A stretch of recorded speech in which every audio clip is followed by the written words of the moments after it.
ചന്ദ്രശേഖരനെ 51 വെട്ടുവെട്ടിക്കൊല്ലുമ്പോ സ്വരാജ് നിങ്ങൾ ഏത് മനുഷ്യപക്ഷത്തായിരുന്നു? 19 വയസ്സുള്ള ഷുക്കൂറിനെ അറുത്തു മുറിച്ചു കൊല്ലുമ്പോ സ്വരാജ് നിങ്ങൾ ഏതു പക്ഷത്തായിരുന്നു? കൃപേഷിനെ, ശരത്ലാലിനെ, ഷുഐബിനെ, അസ്ലമിനെ കൊല്ലുമ്പോ നിങ്ങൾ ഏതു പക്ഷത്തായിരുന്നു? അപ്പോഴല്ലേ മനുഷ്യപക്ഷത്ത് നിൽക്കേണ്ടത്? നിങ്ങൾ അവിടെ നിന്നിരുന്നോ? എന്റെ സ്വരാജ്, നിങ്ങൾ ഈ പൂളമ്പാടത്തല്ലേ ജീവിച്ചത്? ആ പൂളമ്പാടത്ത് ഒരു ചാണ്ടിയുണ്ട്, കുടിയേറ്റക്കാരനായ ചാണ്ടി. കമ്മ്യൂണിസ്റ്റാണ്, പക്ഷേ സ്വരാജിന്റെ കമ്മ്യൂണിസം അല്ല, നക്സലൈറ്റ് ആണ്. ആ പൂളമ്പാടത്തെ ചാണ്ടിയെ ആ വയലിലിട്ട് CPM-കാർ വെട്ടി നുറുക്കുമ്പോ സ്വരാജ് നിങ്ങൾ ഏത് മനുഷ്യപക്ഷത്താ ഉണ്ടായിരുന്നത്? ഇപ്പോഴാ സംഭവത്തെ കുറിച്ച് അദ്ദേഹത്തിന്റെ മകനോട് മാപ്പ് പറയുമോ? ഇവിടെ മത്സരിക്കാൻ വരുമ്പോ നായർ എന്ന പേരു മാറ്റി മനുഷ്യനാകാൻ ശ്രമിക്കുന്നു എന്ന് ജാട പറയുന്ന സ്വരാജ് ഈ പക്ഷത്ത് നിൽക്കുന്നതിനെ കുറിച്ച് എന്താ പറയണത്? ഇനി ഞാൻ ചോദിക്കട്ടെ, വർക്കലക്കഹാർ, ഞങ്ങള് നിയമസഭയിൽ ഒരുമിച്ചുണ്ടായിരുന്ന ആളാണ്. കുറെ ആളുകൾ ഇവിടെ ഇരിക്കുന്നുണ്ട്. ഇവരൊക്കെ കോൺഗ്രസിന്റെ, ലീഗിന്റെ മറ്റു ജില്ലകളിലെ നിരീക്ഷകന്മാർ, നിങ്ങളുടെ തെരഞ്ഞെടുപ്പിൽ നിങ്ങളെ സഹായിക്കാൻ പ്രചരണത്തിന് വന്നവരാണ്. ഒരുപാട് ഇടതുപക്ഷക്കാർ എനിക്ക് പലയിടത്തും കാണാൻ കഴിഞ്ഞു. വയനാട്ടിലൊക്കെയുള്ള എന്റെ സുഹൃത്തുക്കൾ ഇവിടെയുണ്ട്. സ്വരാജിന്റെ തെരഞ്ഞെടുപ്പ് പ്രചരണത്തിന് വേണ്ടി നിരീക്ഷിക്കാൻ വന്നവരാണ്. അവരൊക്കെ അവിടെ മലപ്പുറത്താണ്. ഞാൻ പറഞ്ഞു, നിരീക്ഷകന്മാരായി വന്ന ആളുകൾ ഇവിടെ വീട് വെച്ച് താമസിക്കാതെ അവരെ തിരിച്ചു പറഞ്ഞേക്കാൻ കൂടെ നിങ്ങൾ ശ്രദ്ധിക്കണം. കാരണം ഈ മലപ്പുറത്തുകാരുടെ സ്നേഹവും ഇഷ്ടമൊക്കെ കണ്ടാൽ ഇവിടെ നിന്ന് പോകും. അതുകൊണ്ടാണ് പറഞ്ഞത്. മലപ്പുറത്തുകാർക്ക് ഒരു ഉള്ളിലകത്ത് ഒരു സ്നേഹമുണ്ട്, ഒരു ഇഷ്ടമുണ്ട്, ഒരു സന്തോഷമുള്ള, ഒരു നന്മയുള്ള മനുഷ്യന്മാരാണ്. അറിയാലോ നിങ്ങൾക്ക്. ഈ മലപ്പുറത്തിന്റെ ഉള്ളടക്കം വർഗീയമാണെന്ന് ആരാ പറഞ്ഞേ? കടകംപള്ളി സുരേന്ദ്രൻ. സ്വരാജ് അത് തിരുത്താൻ ഈ മലപ്പുറത്തുകാരോട് വോട്ട് ചോദിക്കുന്നതിന് മുമ്പ് മലപ്പുറത്തുകാരനായ നിങ്ങൾ നിൽക്കുമോ? ഈ മലപ്പുറത്തിന്റെ ഉള്ളടക്കം വർഗീയാണെന്ന് സ്നേഹമുള്ളവരെ, നിങ്ങളെ കുട്ടികളൊക്കെ പരീക്ഷ എഴുതി +2 കഴിഞ്ഞ് റിസൾട്ട് വന്നു, SLC കഴിഞ്ഞ് റിസൾട്ട് വന്നു. ഇതായി സ്ത്രീകൾ ഇരിക്കുന്നുണ്ട്. അവർക്കായിരിക്കും വലിയ ടെൻഷൻ. മക്കൾ പഠിക്കാതിരുന്നാൽ, ഒരു മാർക്ക് കുറഞ്ഞാൽ, മാത്സിന് മോശമാണെങ്കിൽ ട്യൂഷന് വെക്കും. നിങ്ങൾ ഇടക്കിടക്ക് അതിരാവിലെ വിളിച്ചെഴുന്നേൽപ്പിക്കും, കഷ്ടപ്പെട്ട് പഠിക്കും. കുട്ടികളാണെങ്കിൽ നല്ല പഠിക്കുന്നുണ്ട് നമ്മളെ മക്കളൊക്കെ, അല്ലേ? എല്ലാവരും ഒരു 70 above ആണ്. എത്ര A+ മലപ്പുറത്തിന്? Full A+. ആ പഠിച്ചു വന്ന മക്കള് കോപ്പി അടിച്ചു ജയിച്ചു എന്ന CPM നേതാവിന്റെ അഭിപ്രായത്തോട് സ്വരാജിന്റെ അഭിപ്രായം എന്താണ്? എന്നിട്ട് വേണ്ടേ നിലമ്പൂരുകാരോട് നിങ്ങൾ വന്നിട്ട് വോട്ട് ചോദിക്കാൻ? എന്നിട്ട് വേണ്ടേ? നമ്മളെ സിനിമയൊക്കെ കാണുക, ചെറുപ്പത്തിൽ സിനിമ കാണാൻ തുടങ്ങുമ്പോ സിനിമയിൽ എപ്പോഴും വില്ലൻ ബോംബെ വന്നാൽ അധോലോകാണ്. ബോംബെ വന്നാൽ അധോലോകാണ്. വെട്ട്, മോഹൻലാലിന്റെ ഒക്കെ സിനിമ കണ്ടില്ലേ? വെട്ട്, കുത്ത്, ചവിട്ട്, കൊള്ള, അങ്ങനെയാണ്.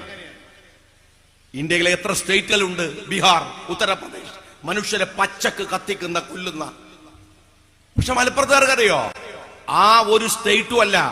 നിങ്ങൾ ഗൂഗിൾ എടുത്ത് സെർച്ച് ചെയ്യുക. ഇന്ത്യയിലെ ഏറ്റവും വലിയ ക്രൈം റേറ്റ് ഉള്ള ജില്ല മലപ്പുറമാണ്.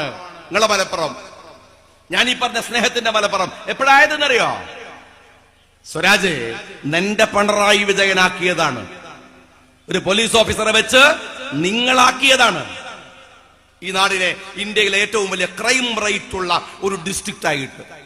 സ്വരാജിന്റെ അഭിപ്രായം എന്താണ്? കേരളം കണ്ട ഏറ്റവും വലിയ ഹവാല കൊടകര ഹവാലയാണ്. BJP-കാർ നടത്തിയ ഹവാല. കേരളം കണ്ട ഏറ്റവും വലിയ സ്വർണ്ണക്കടത്ത് സെക്രട്ടേറിയറ്റ് വഴി മുഖ്യമന്ത്രിയുടെ ഓഫീസ് ഉപയോഗിച്ച് നടത്തിയ സ്വർണ്ണക്കള്ളക്കടത്താണ്. എന്നിട്ടും ഈ മുഖ്യമന്ത്രി പറയുന്നത് കേരളത്തിലെ ഏറ്റവും വലിയ ഹവാല കൊണ്ടോട്ടിയിലും ഏറ്റവും വലിയ സ്വർണ്ണക്കടത്ത് കൊണ്ടോട്ടിയിലുമാണെന്നാണ്. സ്വരാജിന്റെ അഭിപ്രായം എന്താണ്? നിങ്ങൾ ഈ നിലമ്പൂരുകാര്, നിങ്ങളൊന്നും ശരിയില്ല എന്നാ പറയുന്നത്. കാരണം എന്താണ്? നിങ്ങൾ വലിയ വർഗീയവാദികളാണ്. കാരണം നിങ്ങൾ പ്രിയങ്കക്ക് വോട്ട് കൊടുത്തതാണ് എന്ന് പറഞ്ഞത് വിജയരാഘവനാണ്. ഞാൻ പറഞ്ഞു, ഇവൻ വിജയരാഘവനല്ല, ഇവൻ വർഗീയരാഘവനാണ്. പ്രിയങ്കക്ക് വോട്ട് കൊടുത്താൽ നിങ്ങൾ വർഗീയവാദികൾ, നിങ്ങൾ തീവ്രവാദികൾ. ഇന്ത്യയിലെ ഫാഷിസത്തോട് നേർക്കുനേരെ നിന്ന് പോരാട്ടം നടത്തുന്ന മനുഷ്യന്റെ പേര് രാഹുൽ ഗാന്ധി എന്നാണ്. ആ മനുഷ്യൻ, നിങ്ങൾ മനസ്സിലാക്കണം, ആ രാഹുൽ ഗാന്ധി അദ്ദേഹം ഈ നിലമ്പൂരിൽ വന്ന് വോട്ട് ചോദിക്കാൻ വന്നത് പഴംപൊരി തിന്നാനാണ് എന്ന് പറഞ്ഞവന്റെ പേര് ഈ സ്വരാജ് എന്നല്ലേ? മാറ്റി പറയോ? നിങ്ങൾ പറഞ്ഞതല്ലേ പഴംപൊരി തിന്നാൻ വന്നതാണ്. രാഹുൽ ഗാന്ധിയെ സ്വരാജിന് അറിയോ? അങ്ങനെ ഒരു മനുഷ്യനെ കമ്മ്യൂണിസത്തിൽ ഇത് ഇന്ത്യ രാജ്യത്ത് തപ്പി അങ്ങക്ക് കാണാൻ പറ്റുമോ? ഒരാളെ നാട്ടിലെ ചെറിയ തുക്കട മുതലാളിമാരെ കാണുമ്പോ മുട്ടുപറച്ച് താഴെ നിൽക്കുന്നവനാണ് എന്റെ പിണറായി വിജയൻ. എന്താ അറിയോ? റിലയൻസിന്റെ മുതലാളി അംബാനി മകന്റെ കല്യാണം നടക്കുകയാണ്. എല്ലാരും വന്നു. കുട്ടികളോട് ചോദിക്കുന്നത് നിങ്ങൾ ആരാണ് സുക്കർബർഗ്, ആരാണ് ഇലോൺ മസ്ക്, ആരാണ് ഈ ബിൽ ഗേറ്റ്സ് എന്നൊക്കെ ചോദിക്കുക. കുട്ടികൾ പറഞ്ഞിരുന്നു ലോകത്തെ ഏറ്റവും വലിയ മുതലാളിമാരാണ്. അവര് വന്ന് കല്യാണത്തിന് ഇങ്ങനെ സദ്യ കെട്ട് കുത്തിർക്കാണ്. ആരുടെ? റിലയൻസിന്റെ വീട്ടില്. അപ്പോഴാണ് ഡൽഹിയിലെ ഒരു ചായക്കടയിൽ കാപ്പി കുടിച്ച് ഒരു കോഫി ഷോപ്പിൽ കോഫി കഴിച്ചിരിക്കുന്ന രാഹുൽ ഗാന്ധിയുടെ ചിത്രം ലോകം കാണുന്നത്. ആ മനുഷ്യന്റെ ഫോട്ടോ ഒക്കെ പേഴ്സിൽ വെച്ചിട്ട് ആരും കാണാതെ ഒരു സല്യൂട്ട് കൊടുക്കാൻ നോക്ക് സഖാക്കളെ. നിങ്ങൾക്ക് അങ്ങനെയുള്ള ഒരു പോരാളി ഇന്ന് നിങ്ങളുടെ ഇടയിൽ ജീവിച്ചിരിക്കുന്നില്ല. എന്തിനാ ഈ മനുഷ്യനെ തമ്മിൽ തല്ലിക്കാൻ അധികാരത്തിന് വേണ്ടി? ഈ നിലമ്പൂരുകാർ ആലോചിക്കും. നിങ്ങൾ ഈ തെരഞ്ഞെടുപ്പിന്റെ തിരക്കിലല്ലേ പെരുന്നാൾ വന്നത്? ഇപ്പൊ പെരുന്നാൾ വന്നു. ഇവിടുത്തെ ഹിന്ദുക്കൾക്കും മുസ്ലിങ്ങൾക്കും ക്രിസ്ത്യാനികൾക്കും ഒക്കെ എന്താണ് ഓണം, എന്താണ് പെരുന്നാൾ, എന്താണ് ക്രിസ്മസ് എന്ന് എല്ലാവർക്കും അറിയാം. മുസ്ലിങ്ങളുടെ പെരുന്നാളില് ഈ ചെറിയ പെരുന്നാളാവുമ്പോ എല്ലാവരും ഒരു ടെൻഷനാണ്. നാളെ ആവോ, ഇന്നലെ ആവോ, മറ്റന്നാളാവോ എന്നുള്ള ടെൻഷനാണ്. പക്ഷെ ഞങ്ങൾക്ക് വലിയ പെരുന്നാളിന് ഒരു ടെൻഷനും ഇല്ല. അത് നേരത്തെ അറിയാം ഏതാ ഡേറ്റ്. ഇപ്രാവശ്യം അറിയായിരുന്നു. കലണ്ടറിൽ ലീവായിരുന്നു.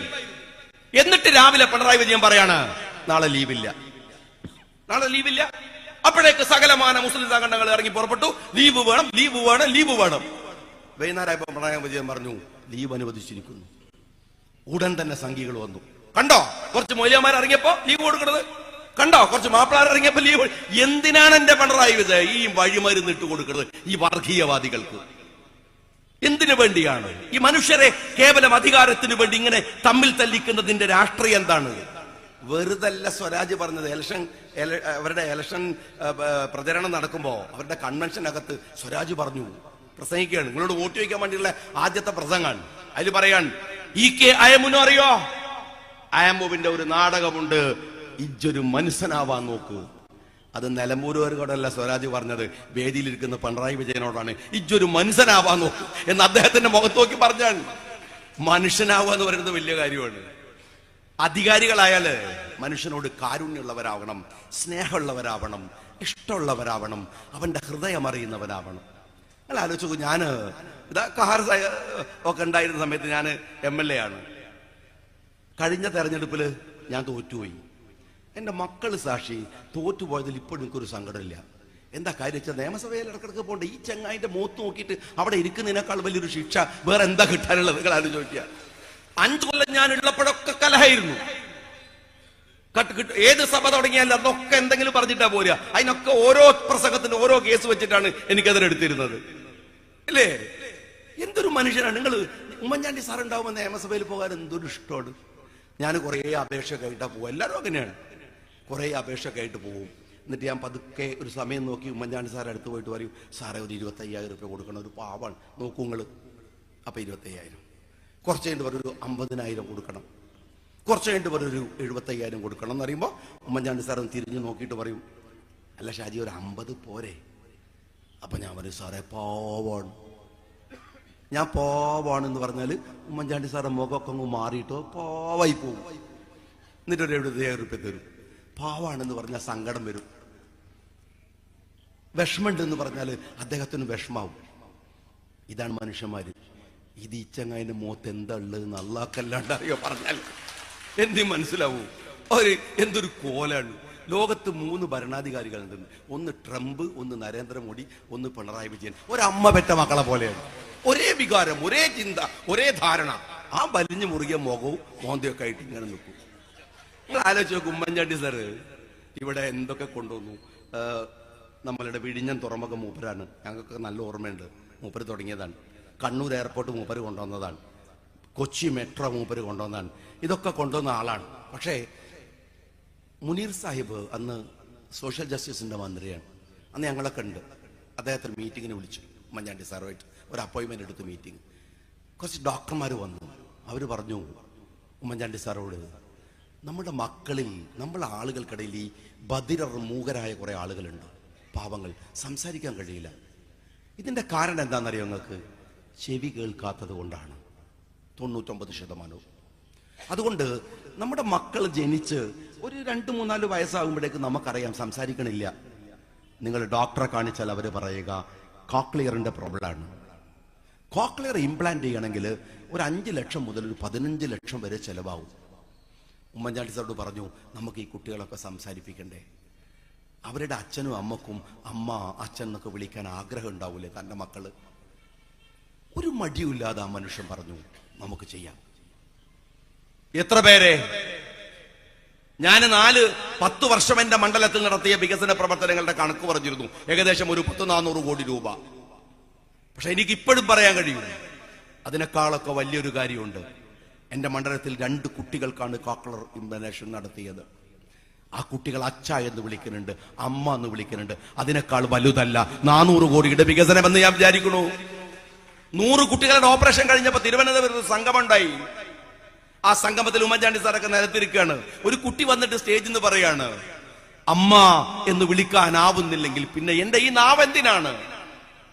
അച്ഛ എന്ന് ഞാൻ വിളിക്കുമ്പോൾ എനിക്കു തന്നെ അതിന്റെ പ്രകമ്പനം എന്റെ ചെവിയിൽ കേൾക്കുന്നില്ലെങ്കിൽ പിന്നെ ഈ കാതെന്തിനാണ്? ആ കുട്ടി നെഞ്ച് ഉരുകിയത് പറയുമ്പോ മുമ്പിലിരുന്ന് കരയുന്നുണ്ടായിരുന്നു ആ മനുഷ്യൻ. മനുഷ്യനാവുക എന്ന് പറയുന്നത്, ആ മനുഷ്യനെ എത്ര ദ്രോഹിച്ചിട്ടാണ്, എത്ര ബുദ്ധിമുട്ടിച്ചിട്ടാണ്, എന്തെല്ലാം ആരോപണങ്ങൾ ഉന്നയിച്ചിട്ടാണ് ആ മനുഷ്യനെ പീഡിപ്പിക്കാൻ നോക്കിയിരുന്നത്. ഞാൻ നിങ്ങളോട് പറയുന്നത്, രാഷ്ട്രീയത്തിലെ ഒരു വോട്ട് കേവലമുള്ള വൈകാരികതയുടെ വോട്ടല്ല, ഒരുപാട് കാര്യങ്ങൾക്കുള്ള ഉത്തരവാണ്. ജനാധിപത്യപരമായ ബാധ്യതാ നിർവഹണമാണ്. അതിന് കഴിയണം. അതിന് കഴിയുന്നതായി ചിന്തിച്ചുകൊണ്ടേ വോട്ട് വിനിയോഗിക്കാൻ പാടുള്ളൂ. വൈകാരികതയുടെ പേരിൽ വോട്ട് ചെയ്യരുത്, അതൊക്കെ വേറെയാണ്. നിങ്ങൾ ഓർത്തു നോക്കൂ, ലോകത്ത് വരുന്ന വാർത്തകൾ ഇന്ന് എന്തൊക്കെയാണ്? നമ്മളുടെ എത്ര പേര് മിഡിൽ ഈസ്റ്റിലുണ്ട്? ലോകത്തിന്റെ വിവിധ ഭാഗങ്ങളിൽ യാത്രകൾ ബ്ലോക്കാകും വിധം അശാന്തമാവുകയാണ് ലോകം മുഴുക്കെ. വലിയ വാർത്തകൾ വന്നുകൊണ്ടിരിക്കുന്നു. യുദ്ധം മുറുകാൻ പോവുകയാണ്. ഇസ്രായേലുമായി വലിയ പ്രശ്നമുണ്ടായിരുന്നു ഫലസ്തീനിൽ, അത് ഇറാനിലേക്ക് പരക്കുന്നു. ലോകം മുഴുവൻ വ്യാപിച്ചുകൊണ്ടിരിക്കുന്നു. ഇന്ത്യക്ക് എന്താ ചെയ്യാനാവുക? ഇന്ത്യക്ക് ചെയ്യാനാവൂലേ? ഇതൊരു രാജ്യമല്ലേ, കരുത്തുറ്റ നാടല്ലേ ഇത്. പക്ഷെ ചെയ്യണമെങ്കിൽ ഇന്ത്യക്ക് ഒരു പോളിസി വേണം. പോളിസി ഉണ്ടായിരുന്നു ഇന്ദിരാഗാന്ധിക്ക്, പോളിസി ഉണ്ടായിരുന്നു ജവഹർലാൽ നെഹ്റുവിന്. ലോക സമസ്ത സുഖിനോ ഭവന്തു എന്നത് ഒരു കേവലം ഒരു ആത്മവചനമല്ല, ഒരു ദൈവ മാർഗത്തിലെ വാക്കല്ല. അത് ഇന്ത്യയുടെ പോളിസിയാണ്, ഇന്ത്യയുടെ സംസ്കാരമാണ്. ലോകത്തെല്ലാവർക്കും സമാധാനം ഉണ്ടാവണം. ശരിചരാ നയം അതിന്റെ ഭാഗമാണ്. അങ്ങനെ ഉണ്ടായത്. ഇന്ത്യക്ക് നിലപാടുണ്ട്. യാസർ അറഫാത്തിനോട് പേടിക്കേണ്ട, വിഷമിക്കേണ്ട, ഈ അഹമ്മദ് വരുന്നുണ്ട്, നിങ്ങൾക്ക് ഭക്ഷണവും മരുന്നുമായി, നിങ്ങൾക്ക് സഞ്ചരിക്കാൻ വാഹനവുമായി പറയാൻ പ്രിയങ്കയുണ്ടായിരുന്നു. ഇന്ത്യയുടെ പ്രിയങ്കരിയായ ഇന്ദിരാഗാന്ധി ഉണ്ടായിരുന്നു. എങ്ങനെ അത് പോയത്? ഇല്ലാതായി പോയത് രാഷ്ട്രീയത്തിൽ സംഭവിക്കുന്ന അബദ്ധങ്ങളാണ്. ആ അബദ്ധങ്ങൾ പല കൈപ്പിഴ സംഭവിച്ചു പോയ ഒരു മണ്ഡലമാണ് നിലമ്പൂർ എന്നതുകൊണ്ടാണ് ഞാൻ പറയുന്നത്. ആദരണീയനായ സാദിഖ് അലി തങ്ങളും കുഞ്ഞാലിക്കുട്ടി സാഹിബും അടക്കം നേതാക്കന്മാരുടെ ഒരു നിര സംസാരിച്ചു കഴിഞ്ഞു. ഇവിടെ അത്ര തന്നെ ആളുകൾ ഇനിയും നിങ്ങളെ അഭിസംബോധന ചെയ്യാൻ ഇവിടെ ഉണ്ടുതാനും. നിങ്ങളൊക്കെ തന്നെ ഈ തെരഞ്ഞെടുപ്പ് അതിൻ്റെ പ്രക്രിയയിൽ, അതിൻ്റെ പ്രയാണത്തിൽ കൂടെ യാത്ര ചെയ്തുകൊണ്ടിരിക്കുകയാണ്. പക്ഷെ നമ്മൾ എങ്ങനെയാണ് ഈ തെരഞ്ഞെടുപ്പിൽ എത്തിപ്പെട്ടത് എന്ന് ഈ വാർത്താ ബാഹുല്യത്തിനിടയിൽ നിങ്ങൾ മറന്നു പോകരുത്. നമ്മളാരും ഉണ്ടാക്കിയ തെരഞ്ഞെടുപ്പല്ല, നമ്മൾ നമ്മുടെ കാരണം കൊണ്ട് ഉണ്ടാക്കി വെച്ച തെരഞ്ഞെടുപ്പുമല്ല. ഇങ്ങനെ ഒരു തെരഞ്ഞെടുപ്പ് ഉണ്ടാകാൻ വേണ്ടി വന്ന രാഷ്ട്രീയ സാഹചര്യങ്ങൾ എന്താണ് എന്ന് നിങ്ങൾ എന്തായാലും ആലോചിക്കണം. ഒരു തെരഞ്ഞെടുപ്പ് വരുമ്പോൾ, ഞാൻ ഇടതുപക്ഷത്തിന്റെ സ്ഥാനാർത്ഥിയെ ഇവിടെ പ്രഖ്യാപിച്ച സമയത്ത് 2 ചോദ്യങ്ങൾ അദ്ദേഹത്തോട് ചോദിക്കുകയുണ്ടായി. അങ്ങനെ ചോദിക്കേണ്ട കാര്യം എന്താണെന്ന് ചോദിച്ചാൽ, ജനാധിപത്യത്തിൽ നമ്മൾ ചോദ്യം ചെയ്യപ്പെടുന്ന സമയം തെരഞ്ഞെടുപ്പാണ്. തെരഞ്ഞെടുപ്പിന്റെ സമയത്താണ് ചോദ്യങ്ങൾ ഉണ്ടാവുക. ഉത്തരം പറയൽ നിർബന്ധവുമാണ്.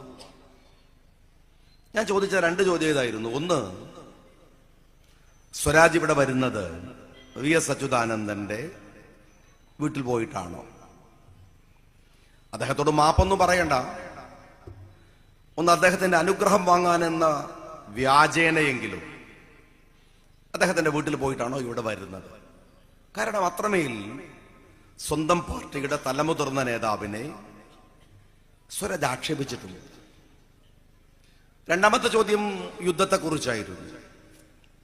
ഈ രാജ്യം ഭരിക്കുന്നത് ആരുമാവട്ടെ, മോദിയാവാം, അതിലും വലിയ ഫാഷിസ്റ്റ് ആവാം, ആര് ഭരിച്ചാലും അത് ഈ രാജ്യമാണ്.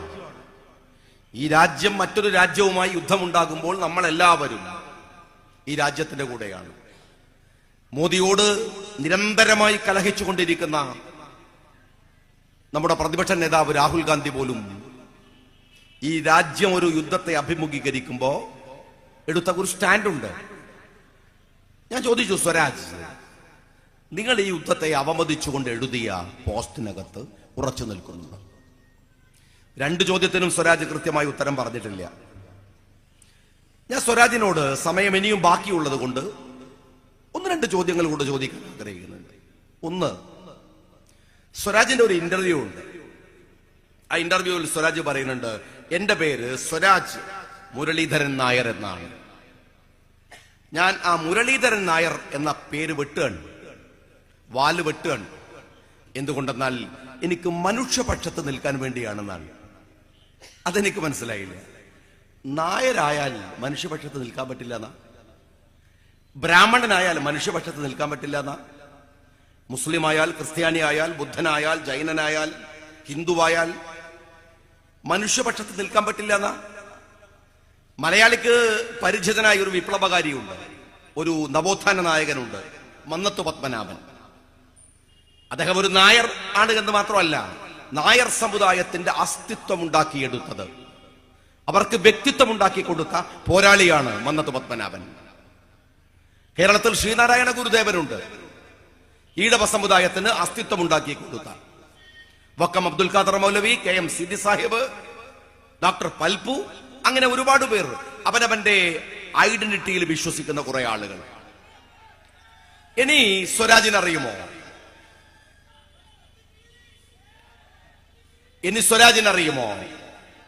സ്വരാജിന്റെ തന്നെ ഒരു നേതാവുണ്ട്, പേര് EM ശങ്കരൻ നമ്പൂതിരിപ്പാട് എന്നാണ്. EM ശങ്കരൻ നമ്പൂതിരിപ്പാട് എന്ന് വെച്ചാല് ഏലംകുളം മനക്കൽ ശങ്കരൻ നമ്പൂതിരിപ്പാട്. വീട്ടിന്റെ പേരും കൂടി മൂപ്പര് കൂടെ കൊണ്ടു നടന്നിട്ടുണ്ട്. അദ്ദേഹം മനുഷ്യനായിരുന്നില്ലേ? സ്വരാജ് ഏത് ലോകത്തായി ജീവിക്കുന്നത്? വേടന്റെ പാട്ടുകൾക്ക് നൃത്തം ചുവട്ടുന്ന പുതിയ തലമുറയാണ് നമ്മുടെ കുട്ടികൾ. വേടന്റെ അസ്തിത്വത്തിൽ നിൽക്കുന്നയാളാണ്. തന്റെ ശ്രീലങ്കക്കാരിയായ അമ്മയെ കുറിച്ച് വേടൻ പാടും. എന്നിട്ട് വേടന്റെ ഒരു ചോദ്യമുണ്ട്, നീ തമ്പുരാനാണെങ്കിൽ എനിക്ക് മുടിയാണ്. വേടൻ പറഞ്ഞ വാക്യം പറയില്ല, നിങ്ങൾക്ക് മുടിയാണ്. കാല ഇതാണ് സ്വരാജ്. അവനവന്റെ ഐഡന്റിറ്റിയിൽ ഉറച്ചു നിന്ന് വേണം. നിങ്ങൾ ഹിന്ദുവായാലെന്ത്, മുസ്ലിം ആയാലെന്ത്, ക്രിസ്ത്യാനി ആയാലെന്ത്, മനുഷ്യന്റെ പക്ഷത്ത് നിൽക്കാനാവണം. ഇനി ഞാൻ സ്വരാജിനോട് ചോദിക്കട്ടെ, ചന്ദ്രശേഖരനെ 51 വെട്ടുവെട്ടിക്കൊല്ലുമ്പോ സ്വരാജ് നിങ്ങൾ ഏത് മനുഷ്യപക്ഷത്തായിരുന്നു? 19 വയസ്സുള്ള ഷുക്കൂറിനെ അറുത്തു മുറിച്ചു കൊല്ലുമ്പോ സ്വരാജ് നിങ്ങൾ ഏതു പക്ഷത്തായിരുന്നു? കൃപേഷിനെ, ശരത്ലാലിനെ, ഷുഐബിനെ, അസ്ലമിനെ കൊല്ലുമ്പോ നിങ്ങൾ ഏതു പക്ഷത്തായിരുന്നു? അപ്പോഴല്ലേ മനുഷ്യപക്ഷത്ത് നിൽക്കേണ്ടത്? നിങ്ങൾ അവിടെ നിന്നിരുന്നോ? എന്റെ സ്വരാജ്, നിങ്ങൾ ഈ പൂളമ്പാടത്തല്ലേ ജീവിച്ചത്?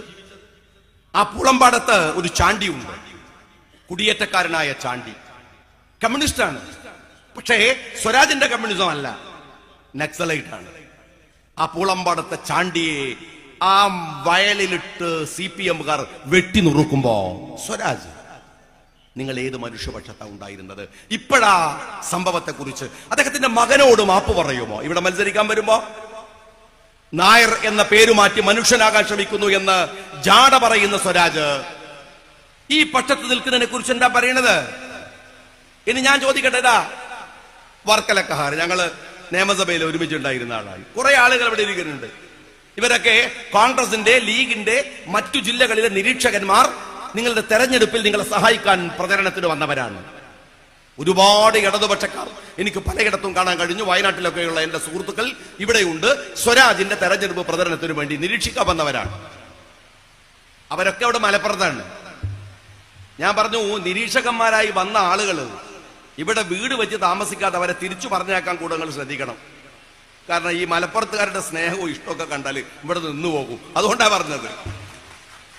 മലപ്പുറത്തുകാർക്ക് ഒരു ഉള്ളിലകത്ത് ഒരു സ്നേഹമുണ്ട്, ഒരു ഇഷ്ടമുണ്ട്, ഒരു സന്തോഷമുള്ള, ഒരു നന്മയുള്ള മനുഷ്യന്മാരാണ്.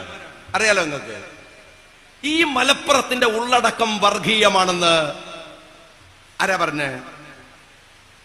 കടകംപള്ളി സുരേന്ദ്രൻ. സ്വരാജ് അത് തിരുത്താൻ ഈ മലപ്പുറത്തുകാരോട് വോട്ട് ചോദിക്കുന്നതിന് മുമ്പ് മലപ്പുറത്തുകാരനായ നിങ്ങൾ നിൽക്കുമോ? ഈ മലപ്പുറത്തിന്റെ ഉള്ളടക്കം വർഗീയാണെന്ന്. സ്നേഹമുള്ളവരെ, നിങ്ങളെ കുട്ടികളൊക്കെ പരീക്ഷ എഴുതി, +2 കഴിഞ്ഞ് റിസൾട്ട് വന്നു, SLC കഴിഞ്ഞ് റിസൾട്ട് വന്നു. ഇതായി സ്ത്രീകൾ ഇരിക്കുന്നുണ്ട്. അവർക്കായിരിക്കും വലിയ ടെൻഷൻ. മക്കൾ പഠിക്കാതിരുന്നാൽ, ഒരു മാർക്ക് കുറഞ്ഞാൽ, മാത്സിന് മോശമാണെങ്കിൽ ട്യൂഷന് വെക്കും. നിങ്ങൾ ഇടക്കിടക്ക് അതിരാവിലെ വിളിച്ചെഴുന്നേൽപ്പിക്കും. കഷ്ടപ്പെട്ട് പഠിക്കും. കുട്ടികളാണെങ്കിൽ നല്ല പഠിക്കുന്നുണ്ട് നമ്മളെ മക്കളൊക്കെ, അല്ലേ? എല്ലാവരും ഒരു 70 എബോ ആണ്. എത്ര A+ ആ മലപ്പുറത്തിന്? Full A+. ആ പഠിച്ചു വന്ന മക്കള് കോപ്പി അടിച്ചു ജയിച്ചു എന്ന CPM നേതാവിന്റെ അഭിപ്രായത്തോട് സ്വരാജിന്റെ അഭിപ്രായം എന്താണ്? എന്നിട്ട് വേണ്ടേ നിലമ്പൂരുകാരോട് നിങ്ങൾ വന്നിട്ട് വോട്ട് ചോദിക്കാൻ? എന്നിട്ട് വേണ്ടേ? നമ്മളെ സിനിമയൊക്കെ കാണുക, ചെറുപ്പത്തിൽ സിനിമ കാണാൻ തുടങ്ങുമ്പോ സിനിമയിൽ എപ്പോഴും വില്ലൻ ബോംബെ വന്നാൽ അധോലോകാണ്. ബോംബെ വന്നാൽ അധോലോകാണ്. വെട്ട്, മോഹൻലാലിന്റെ ഒക്കെ സിനിമ കണ്ടിട്ടില്ലേ? വെട്ട്, കുത്ത്, ചവിട്ട്, കൊള്ള, അങ്ങനെയാണ്. ഇന്ത്യയിലെ എത്ര സ്റ്റേറ്റുകളുണ്ട്? ബീഹാർ, ഉത്തർപ്രദേശ്. മനുഷ്യരെ പച്ചക്ക് കത്തിക്കുന്ന, കൊല്ലുന്ന. പക്ഷെ മലപ്പുറത്തുകാർക്കറിയോ? ആ ഒരു സ്റ്റേറ്റും അല്ല. നിങ്ങൾ ഗൂഗിൾ എടുത്ത് സെർച്ച് ചെയ്യുക. ഇന്ത്യയിലെ ഏറ്റവും വലിയ ക്രൈം റേറ്റ് ഉള്ള ജില്ല മലപ്പുറമാണ്.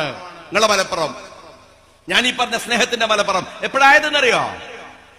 സ്വരാജ് നിന്റെ പിണറായി വിജയനാക്കിയതാണ്. ഒരു പോലീസ് ഓഫീസറെ വെച്ച് നിങ്ങളാക്കിയതാണ് ഈ നാടിനെ ഇന്ത്യയിലെ ഏറ്റവും വലിയ ക്രൈം റേറ്റ് ഉള്ള ഒരു ഡിസ്ട്രിക്റ്റ് ആയിട്ട്. സ്വരാജിന്റെ അഭിപ്രായം എന്താണ്? കേരളം കണ്ട ഏറ്റവും വലിയ ഹവാല കൊടകര ഹവാലയാണ്. BJP-കാർ നടത്തിയ ഹവാല. കേരളം കണ്ട ഏറ്റവും വലിയ സ്വർണ്ണക്കടത്ത് സെക്രട്ടേറിയറ്റ് വഴി മുഖ്യമന്ത്രിയുടെ ഓഫീസ് ഉപയോഗിച്ച് നടത്തിയ സ്വർണ്ണക്കള്ളക്കടത്താണ്. എന്നിട്ടും ഈ മുഖ്യമന്ത്രി പറയുന്നത് കേരളത്തിലെ ഏറ്റവും വലിയ ഹവാല കൊണ്ടോട്ടിയിലും ഏറ്റവും വലിയ സ്വർണ്ണക്കടത്ത് കൊണ്ടോട്ടിയിലുമാണെന്നാണ്. സ്വരാജിന്റെ അഭിപ്രായം എന്താണ്? നിങ്ങൾ ഈ നിലമ്പൂരുകാര്, നിങ്ങളൊന്നും ശരിയില്ല എന്നാ പറയുന്നത്. കാരണം എന്താണ്? നിങ്ങൾ വലിയ വർഗീയവാദികളാണ്. കാരണം നിങ്ങൾ പ്രിയങ്കക്ക് വോട്ട് കൊടുത്തതാണ് എന്ന് പറഞ്ഞത് വിജയരാഘവനാണ്. ഞാൻ പറഞ്ഞു, ഇവൻ വിജയരാഘവനല്ല, ഇവൻ വർഗീയരാഘവനാണ്. പ്രിയങ്കക്ക് വോട്ട് കൊടുത്താൽ നിങ്ങൾ വർഗീയവാദികൾ, നിങ്ങൾ തീവ്രവാദികൾ. ഇന്ത്യയിലെ ഫാഷിസത്തോട് നേർക്കുനേരെ നിന്ന് പോരാട്ടം നടത്തുന്ന മനുഷ്യന്റെ പേര് രാഹുൽ ഗാന്ധി എന്നാണ്.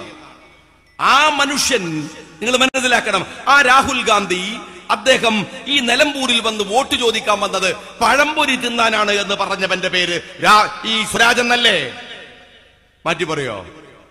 നിങ്ങൾ പറഞ്ഞതല്ലേ പഴംപൊരി തിന്നാൻ വന്നതാണ്?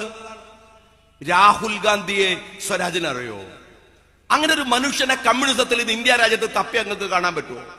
ഒരാളെ നാട്ടിലെ ചെറിയ തുക്കട മുതലാളിമാരെ കാണുമ്പോ മുട്ടുപറച്ച് താഴെ നിൽക്കുന്നവനാണ് എന്റെ പിണറായി വിജയൻ. എന്താ അറിയോ? റിലയൻസിന്റെ മുതലാളി അംബാനി മകന്റെ കല്യാണം നടക്കുകയാണ്. എല്ലാരും വന്നു. കുട്ടികളോട് ചോദിക്കുക, നിങ്ങൾ ആരാണ് സുക്കർബർഗ്, ആരാണ് ഇലോൺ മസ്ക്, ആരാണ് ഈ ബിൽ ഗേറ്റ്സ് എന്നൊക്കെ ചോദിക്കുക. കുട്ടികൾ പറഞ്ഞിരുന്നു ലോകത്തെ ഏറ്റവും വലിയ മുതലാളിമാരാണ്. അവര് വന്ന് കല്യാണത്തിന് ഇങ്ങനെ സദ്യ കെട്ട് കുത്തിർക്കാണ്. ആരുടെ? റിലയൻസിന്റെ വീട്ടില്.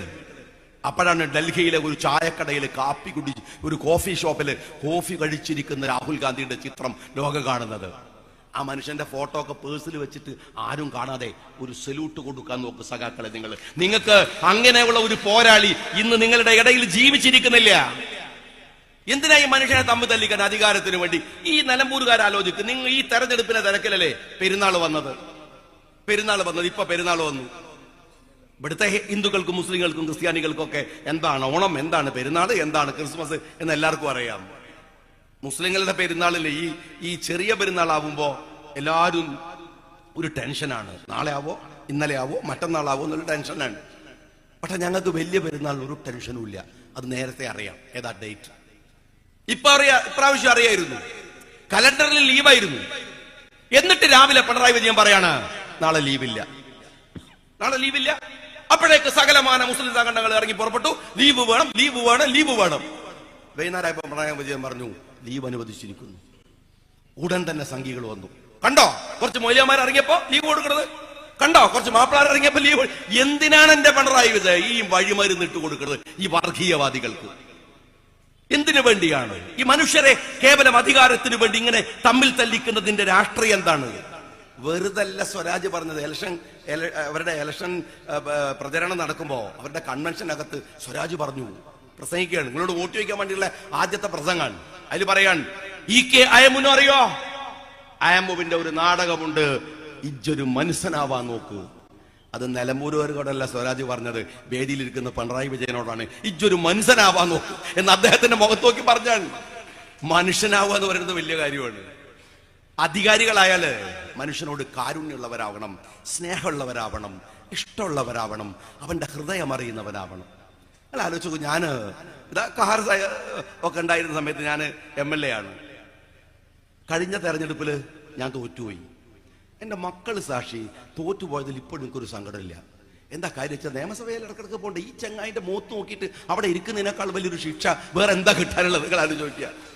5 കൊല്ലം ഞാൻ ഉള്ളപ്പോഴൊക്കെ കലഹായിരുന്നു. ഏത് സഭ തുടങ്ങിയാലും അതൊക്കെ എന്തെങ്കിലും പറഞ്ഞിട്ടാ പോരാ. അതിനൊക്കെ ഓരോ പ്രസംഗത്തിന് ഓരോ കേസ് വെച്ചിട്ടാണ് എനിക്കതിനെടുത്തിരുന്നത്. അല്ലേ? എന്തൊരു മനുഷ്യനാണ് നിങ്ങൾ. ഉമ്മൻചാണ്ടി സാർ ഉണ്ടാവുമ്പോൾ നിയമസഭയിൽ പോകാൻ എന്തൊരു ഇഷ്ടമാണ്. ഞാൻ കുറേ അപേക്ഷയൊക്കെ ആയിട്ടാ പോകും. എല്ലാവരും അങ്ങനെയാണ്. കുറേ അപേക്ഷയൊക്കെ ആയിട്ട് പോകും. എന്നിട്ട് ഞാൻ പതുക്കെ ഒരു സമയം നോക്കി ഉമ്മൻചാണ്ടി സാർ അടുത്ത് പോയിട്ട് പറയും, സാറേ ഒരു 25,000 രൂപ കൊടുക്കണം, ഒരു പാവാണ് നോക്കുങ്ങൾ. അപ്പൊ 25,000. കുറച്ച് കഴിഞ്ഞിട്ട് പറയും ഒരു 50,000 കൊടുക്കണം. കുറച്ച് കഴിഞ്ഞിട്ട് പറയും ഒരു 75,000 കൊടുക്കണം എന്ന് പറയുമ്പോൾ ഉമ്മൻചാണ്ടി സാറും തിരിഞ്ഞു നോക്കിയിട്ട് പറയും, അല്ല ഷാജി ഒരു 50 പോരെ? അപ്പൊ ഞാൻ പറയും സാറേ പാവാണ്. ഞാൻ പാവാണെന്ന് പറഞ്ഞാൽ ഉമ്മൻചാണ്ടി സാറെ മുഖമൊക്കെ അങ്ങ് മാറിയിട്ടോ പാവായി പോകും. എന്നിട്ട് ഒരു 70,000 രൂപ തരും. പാവാണെന്ന് പറഞ്ഞാൽ സങ്കടം വരും. വിഷമുണ്ടെന്ന് പറഞ്ഞാൽ അദ്ദേഹത്തിന് വിഷമാവും. ഇതാണ് മനുഷ്യന്മാര്. ഇത് ഈ ചങ്ങായിന്റെ മുഖത്ത് എന്താ ഉള്ളത് നല്ലാക്കല്ലാണ്ട് അറിയോ പറഞ്ഞാൽ എന്തി മനസ്സിലാവൂ? എന്തൊരു കോലാണ്. ലോകത്ത് 3 ഭരണാധികാരികളുണ്ട്. ഒന്ന് ട്രംപ്, ഒന്ന് നരേന്ദ്രമോദി, ഒന്ന് പിണറായി വിജയൻ. ഒരമ്മ പെറ്റ മക്കളെ പോലെയാണ്. ഒരേ വികാരം, ഒരേ ചിന്ത, ഒരേ ധാരണ. ആ വലിഞ്ഞു മുറുകിയ മുഖവും മോന്തയൊക്കെ ആയിട്ട് ഇങ്ങനെ നിൽക്കും. നിങ്ങൾ ആലോചിച്ച് നോക്കും, ഉമ്മൻചാണ്ടി സാറ് ഇവിടെ എന്തൊക്കെ കൊണ്ടുവന്നു. നമ്മളുടെ വിഴിഞ്ഞം തുറമുഖം മൂപ്പരാണ്. ഞങ്ങൾക്ക് നല്ല ഓർമ്മയുണ്ട്. മൂപ്പര് തുടങ്ങിയതാണ്. കണ്ണൂർ എയർപോർട്ട് മൂപ്പര് കൊണ്ടുവന്നതാണ്. കൊച്ചി മെട്രോ മൂപ്പര് കൊണ്ടുവന്നതാണ്. ഇതൊക്കെ കൊണ്ടുവന്ന ആളാണ്. പക്ഷേ മുനീർ സാഹിബ് അന്ന് സോഷ്യൽ ജസ്റ്റിസിന്റെ മന്ത്രിയാണ്. അന്ന് ഞങ്ങളൊക്കെ ഉണ്ട്. അദ്ദേഹത്തിന് മീറ്റിങ്ങിന് വിളിച്ചു. ഉമ്മൻചാണ്ടി സാറുമായിട്ട് ഒരു അപ്പോയിൻമെന്റ് എടുത്ത് മീറ്റിംഗ്. കുറച്ച് ഡോക്ടർമാർ വന്നു. അവർ പറഞ്ഞു ഉമ്മൻചാണ്ടി സാറോട്, നമ്മുടെ മക്കളിൽ, നമ്മളെ ആളുകൾക്കിടയിൽ ഈ ബധിരർ, മൂകരായ കുറെ ആളുകളുണ്ട്, പാവങ്ങൾ, സംസാരിക്കാൻ കഴിയില്ല. ഇതിന്റെ കാരണം എന്താണെന്നറിയോ നിങ്ങൾക്ക്? ചെവി കേൾക്കാത്തത് കൊണ്ടാണ് 99%. അതുകൊണ്ട് നമ്മുടെ മക്കൾ ജനിച്ച് ഒരു 2-3-4 വയസ്സാകുമ്പോഴേക്ക് നമുക്കറിയാം സംസാരിക്കണില്ല. നിങ്ങൾ ഡോക്ടറെ കാണിച്ചാൽ അവർ പറയുക കോക്ലിയറിന്റെ പ്രോബ്ലമാണ്. കോക്ലിയർ ഇംപ്ലാന്റ് ചെയ്യണമെങ്കിൽ ഒരു 5 ലക്ഷം മുതൽ ഒരു 15 ലക്ഷം വരെ ചെലവാകും. ഉമ്മൻചാണ്ടി സാറോട് പറഞ്ഞു, നമുക്ക് ഈ കുട്ടികളൊക്കെ സംസാരിപ്പിക്കണ്ടേ? അവരുടെ അച്ഛനും അമ്മക്കും അമ്മ അച്ഛൻ എന്നൊക്കെ വിളിക്കാൻ ആഗ്രഹം ഉണ്ടാവൂലേ തൻ്റെ മക്കള്? ഒരു മടിയില്ലാതെ ആ മനുഷ്യൻ പറഞ്ഞു, നമുക്ക് ചെയ്യാം. എത്ര പേരെ ഞാൻ 4-10 വർഷം എന്റെ മണ്ഡലത്തിൽ നടത്തിയ വികസന പ്രവർത്തനങ്ങളുടെ കണക്ക് പറഞ്ഞിരുന്നു. ഏകദേശം ഒരു 100-400 കോടി രൂപ. പക്ഷെ എനിക്ക് ഇപ്പോഴും പറയാൻ കഴിയും, അതിനേക്കാളൊക്കെ വലിയൊരു കാര്യമുണ്ട്. എന്റെ മണ്ഡലത്തിൽ 2 കുട്ടികൾക്കാണ് കോക്ലിയർ ഇംപ്ലാന്റേഷൻ നടത്തിയത്.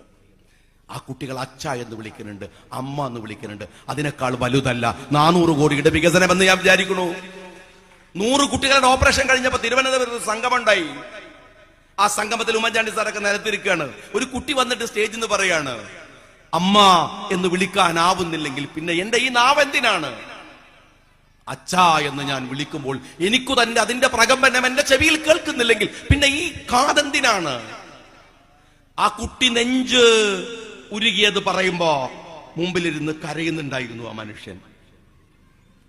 മനുഷ്യനാവുക എന്ന് പറയുന്നത്, ആ മനുഷ്യനെ എത്ര ദ്രോഹിച്ചിട്ടാണ്, എത്ര ബുദ്ധിമുട്ടിച്ചിട്ടാണ്, എന്തെല്ലാം ആരോപണങ്ങൾ ഉന്നയിച്ചിട്ടാണ് ആ മനുഷ്യനെ പീഡിപ്പിക്കാൻ നോക്കിയിരുന്നത്. ഞാൻ നിങ്ങളോട് പറയുന്നത്, രാഷ്ട്രീയത്തിലെ ഒരു വോട്ട് കേവലമുള്ള വൈകാരികതയുടെ വോട്ടല്ല, ഒരുപാട് കാര്യങ്ങൾക്കുള്ള ഉത്തരവാണ്. ജനാധിപത്യപരമായ ബാധ്യതാ നിർവഹണമാണ്. അതിന് കഴിയണം. അതിന് കഴിയുന്നതായി ചിന്തിച്ചുകൊണ്ടേ വോട്ട് വിനിയോഗിക്കാൻ പാടുള്ളൂ. വൈകാരികതയുടെ പേരിൽ വോട്ട് ചെയ്യരുത്, അതൊക്കെ വേറെയാണ്. നിങ്ങൾ ഓർത്തു നോക്കൂ, ലോകത്ത് വരുന്ന വാർത്തകൾ ഇന്ന് എന്തൊക്കെയാണ്. നമ്മളുടെ എത്ര പേർ മിഡിൽ ഈസ്റ്റിലുണ്ട്, ലോകത്തിന്റെ വിവിധ ഭാഗങ്ങളിൽ യാത്രകൾ ബ്ലോക്ക് ആകും വിധം അശാന്തമാവുകയാണ് ലോകം മുഴുക്കെ. വലിയ വാർത്തകൾ വന്നുകൊണ്ടിരിക്കുന്നു. യുദ്ധം മുറുകാൻ പോവാണ്. ഇസ്രായേലുമായി വലിയ പ്രശ്നമുണ്ടായിരുന്നു ഫലസ്തീനിൽ, അത് ഇറാനിലേക്ക് പരക്കുന്നു. ലോകം മുഴുവൻ വ്യാപിച്ചുകൊണ്ടിരിക്കുന്നു. ഇന്ത്യക്ക് എന്താ ചെയ്യാനാവുക? ഇന്ത്യക്ക് ചെയ്യാനാവൂലേ? ഇതൊരു രാജ്യമല്ലേ, കരുത്തുറ്റ നാടല്ലേ ഇത്. പക്ഷെ ചെയ്യണമെങ്കിൽ ഇന്ത്യക്ക് ഒരു പോളിസി വേണം. പോളിസി ഉണ്ടായിരുന്നു ഇന്ദിരാഗാന്ധിക്ക്, പോളിസി ഉണ്ടായിരുന്നു ജവഹർലാൽ നെഹ്റുവിന്. ലോക സമസ്ത സുഖിനോ ഭവന്തു എന്നത് ഒരു കേവലം ഒരു ആത്മവചനമല്ല, ഒരു ദൈവ മാർഗത്തിലെ വാക്കല്ല. അത് ഇന്ത്യയുടെ പോളിസിയാണ്, ഇന്ത്യയുടെ സംസ്കാരമാണ്. ലോകത്തെല്ലാവർക്കും സമാധാനം ഉണ്ടാവണം. ചേരിചേരാ നയം അതിന്റെ ഭാഗമാണ്. അങ്ങനെ ഉണ്ടായത് ഇന്ത്യക്ക് നിലപാടുണ്ട്. യാസർ അറഫാത്തിനോട് പേടിക്കേണ്ട, വിഷമിക്കേണ്ട, ഈ അഹമ്മദ് വരുന്നുണ്ട്, നിങ്ങൾക്ക് ഭക്ഷണവും മരുന്നുമായി, നിങ്ങൾക്ക് സഞ്ചരിക്കാൻ വാഹനവുമായി പറയാൻ പ്രിയങ്കയുണ്ടായിരുന്നു. ഇന്ത്യയുടെ പ്രിയങ്കരിയായ ഇന്ദിരാഗാന്ധി ഉണ്ടായിരുന്നു. എങ്ങനെ അത് പോയത്, ഇല്ലാതായി പോയത്? രാഷ്ട്രീയത്തിൽ സംഭവിക്കുന്ന അബദ്ധങ്ങളാണ്. ആ അബദ്ധങ്ങൾ പല കൈപ്പിഴ സംഭവിച്ചു പോയ ഒരു മണ്ഡലമാണ് നിലമ്പൂർ എന്നതുകൊണ്ടാണ് ഞാൻ പറയുന്നത്. ചെറിയ വോട്ടുകൾ, ചെറിയ മാറ്റങ്ങൾ, ചെറിയ കാര്യത്തിനല്ല വോട്ടെന്ന് ഓർത്തുകൊണ്ട് ചെയ്യാൻ നിങ്ങൾക്ക് കഴിയണം. അതിന് കഴിയും വിധത്തിലാണ് ഈ തെരഞ്ഞെടുപ്പിലെ വോട്ട് വിനിയോഗം ഉണ്ടാവേണ്ടത് എന്ന് നിങ്ങളോട് വിനീതമായി പറഞ്ഞുകൊണ്ട് ഇവിടെ മത്സരിക്കുന്ന സ്ഥാനാർത്ഥിക്ക് നിങ്ങളുടെ വിലപ്പെട്ട വോട്ടുകൾ കൈപ്പത്തി അടയാളത്തിൽ നൽകണം എന്ന് അപേക്ഷിച്ചുകൊണ്ട് നേതാക്കന്മാർ ഒരുപാട് പിറകിലുണ്ട്. ഞാൻ എന്റെ വാക്കുകൾക്ക് വിരാമം കുറിക്കുന്നു. ജയ് ഹിന്ദ്.